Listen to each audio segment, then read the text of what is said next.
You walk up to a brightly lit machine. You're thirsty.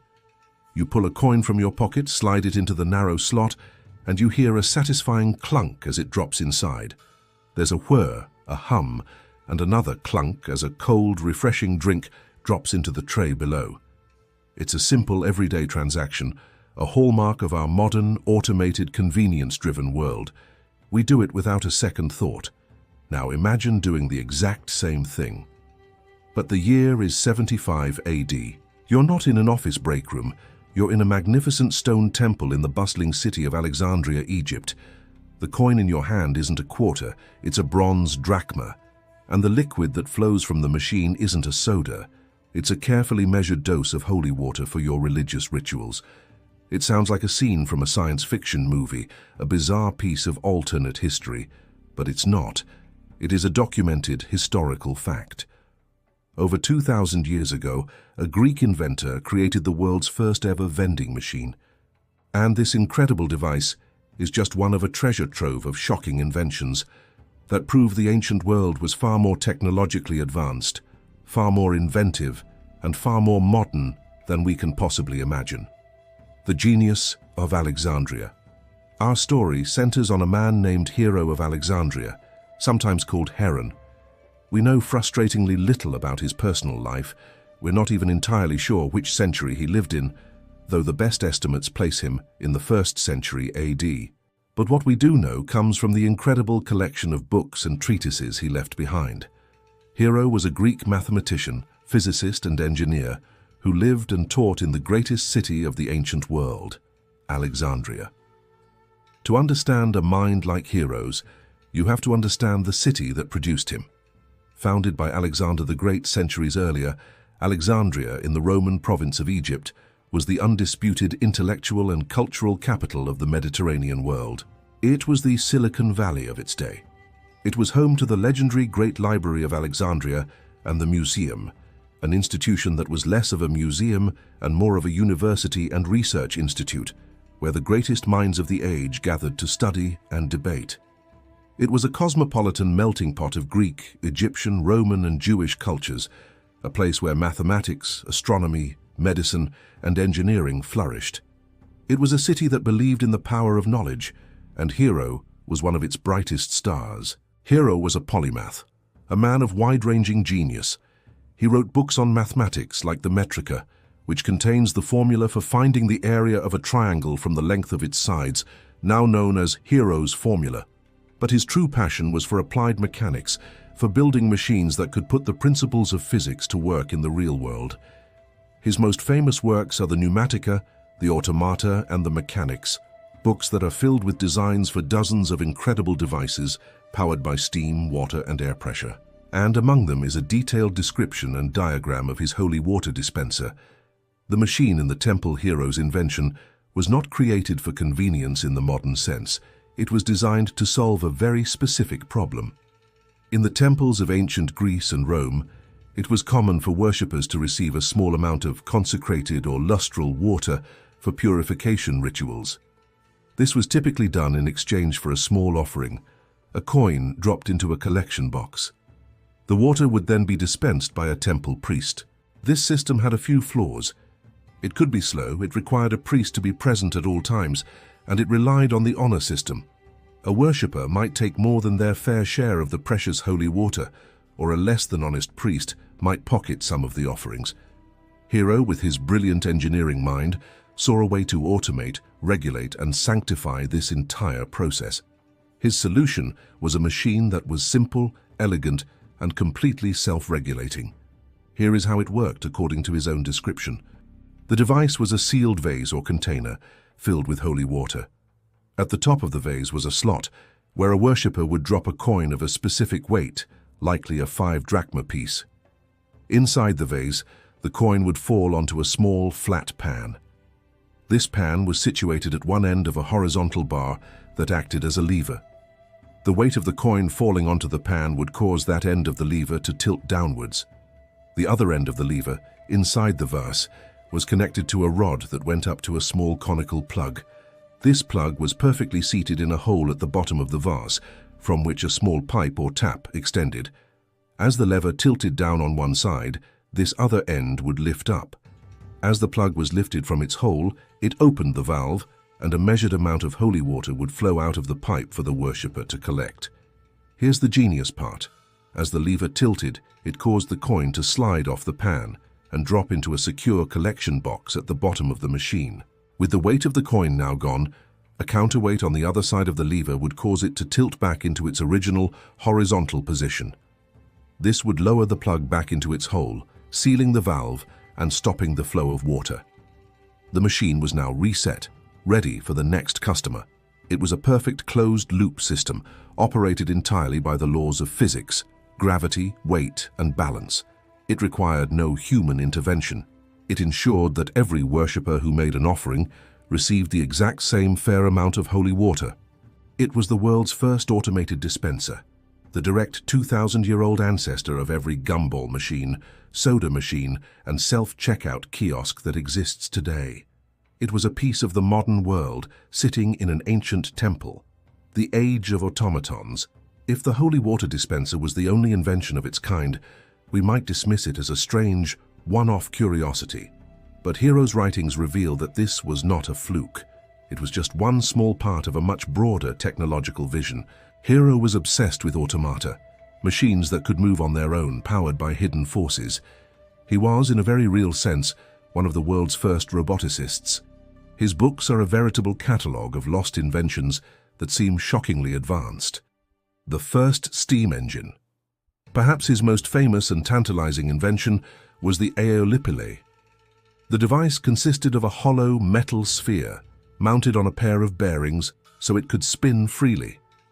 This sphere was connected by two hollow tubes to a sealed cauldron below it, which was filled with water. Projecting from the sphere's equator were two small L-shaped nozzles pointing in opposite directions. The operation was simple. A fire was lit under the cauldron, boiling the water and producing steam. The steam would travel up the hollow tubes and fill the sphere. It would then rush out of the two bent nozzles, creating two powerful jets.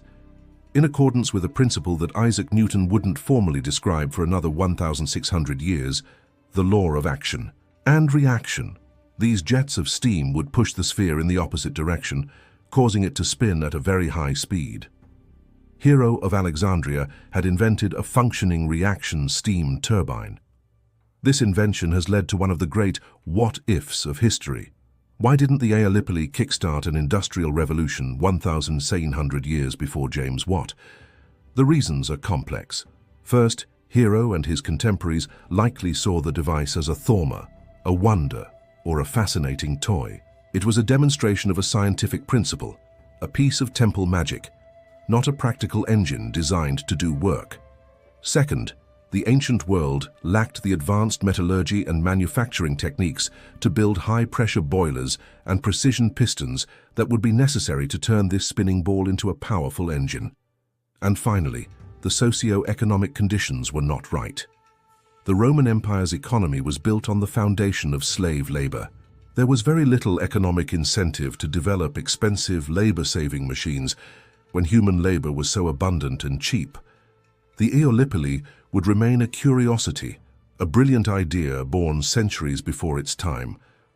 The programmable robot and divine magic hero's genius wasn't limited to steam.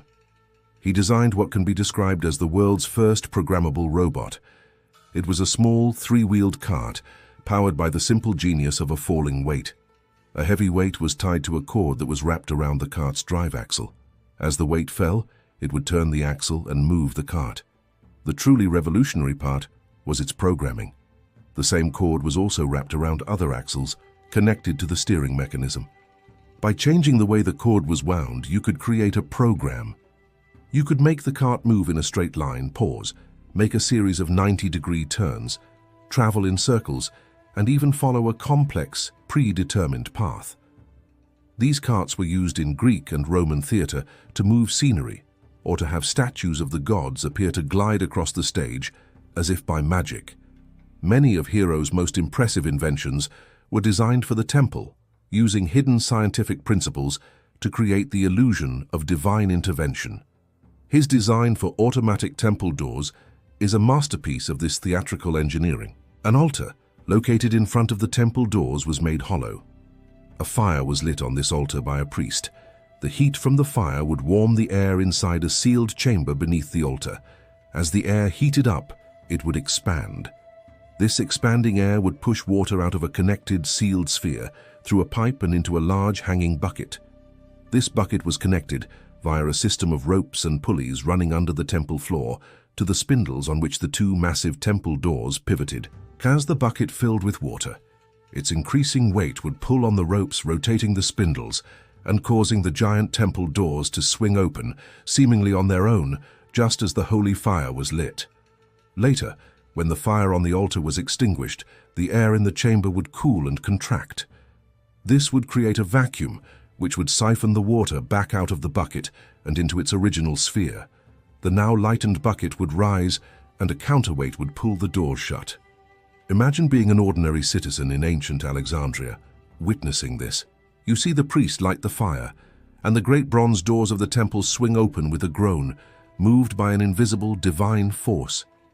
It would have been a profoundly awe-inspiring and faith-affirming experience, all powered by a genius's understanding of basic pneumatics and hydraulics. Hero also designed other marvels, including a wind-powered organ, a piston-driven water pump that was essentially the world's first fire engine, and all manner of theatrical special effects from self-trimming lamp wicks to machines that could create the sound of thunder. The lost world of Hellenistic science. Hero was a singular genius, but he was not an isolated one. He was the product of a remarkable centuries-long golden age of science and technology that we now call the Hellenistic period. The world he lived in was one that had inherited a rich tradition of scientific inquiry and mechanical invention. This tradition was centered in his home city, at the Museum and the Great Library of Alexandria. For centuries, these institutions were a beacon of knowledge. The library was a repository for the collected wisdom of the ancient world, and the museum was a place where scholars were paid by the state to conduct research, to think, and to invent. Hero was standing on the shoulders of giants. Some of those giants included Archimedes of Syracuse, 3rd century BC, arguably the greatest scientist and inventor of antiquity. His work on geometry, mathematics, levers, and buoyancy was foundational. His legendary war machines, like the claw of Archimedes that could lift ships out of the water, and his supposed heat ray that could set them on fire, terrified the Romans. His Archimedes screw, a device for lifting water, is still used in some parts of the world today. Ctesibius of Alexandria, 3rd century BC, considered the father of pneumatics. He was the first to write about the science of compressed air. He invented a highly accurate water clock, the clepsydra, that used a system of feedbacks and regulators. He invented the water organ, or hydraulis, the world's first keyboard instrument, and the force pump, a key component in Hero's fire engine. Hero's work on pneumatics was a direct continuation of Ctesibius's research. The incredible technological sophistication of this era was lost to history for centuries, until one of the most amazing archaeological discoveries of all time. In the year 1901, sponge divers off the coast of the Greek island of Antikythera discovered an ancient Roman shipwreck. Among the recovered artifacts was a single, heavily corroded lump of bronze, about the size of a shoebox. For decades, no one knew what it was. It was only with the advent of X-ray and CT scanning technology in the late 20th century that scientists were able to peer inside the corroded lump and reveal its secrets. What they found was breathtaking. It was a machine of almost unbelievable complexity, a system of at least 30 intricate, hand-cut bronze gears. After decades of painstaking research, it was identified as an astronomical computer. The Antikythera mechanism, as it is now called, was a hand-cranked device that could accurately predict the positions of the sun, the moon, and the 5 visible planets. It could track the phases of the moon, predict solar and lunar eclipses, and even track the 4-year cycle of the ancient Olympic Games. It was a mechanical model of the cosmos. The existence of the Antikythera mechanism, which dates to the 2nd century BC, proves that the ideas of geniuses like Hero, Archimedes, and Ctesibius were not just theoretical. The Hellenistic Greeks possessed the knowledge and the precision engineering skills to build incredibly complex geared devices. This was a level of mechanical sophistication that would not be seen again in Europe until the creation of the great astronomical clocks of the 14th century, over 1,500 years later. So why did this ancient scientific revolution seem to fizzle out? Why didn't Hero's steam engine lead to locomotives and the Antikythera mechanism to computers? The reasons are complex and debated, but a few factors are clear. The Roman conquest of the Greek world shifted the focus of engineering. The Romans were brilliant practical engineers, but they prioritized civil and military projects, roads, bridges, aqueducts, and siege engines over the more theoretical science and automaton building of the Greeks. The devastating fire that damaged the great library of Alexandria during the time of Julius Caesar, and its final destruction centuries later, resulted in the loss of an incalculable amount of ancient knowledge. The general political and economic instability of the late Roman Empire also created an environment where large-scale scientific research was no longer a priority. The world was changing, and the golden age of Hellenistic invention slowly faded into a dark age of lost knowledge, the echo of an idea. But the knowledge was not lost forever. Hero's writings, like those of many other Greek thinkers, were painstakingly preserved and copied by scholars in the Byzantine Empire and, most importantly, in the Islamic world. During the Islamic Golden Age, from about the 8th to the 13th centuries, Arab and Persian scholars were fascinated by Hero's mechanical tricks and automata. They studied his works, translated them into Arabic, and even built their own elaborate mechanical devices based on his principles. It was through these Arabic translations that Hero's work was eventually reintroduced to Europe during the late Middle Ages and the Renaissance. As scholars began to rediscover the lost texts of the classical world, the writings of Hero of Alexandria were translated into Latin and sparked a new wave of excitement and innovation.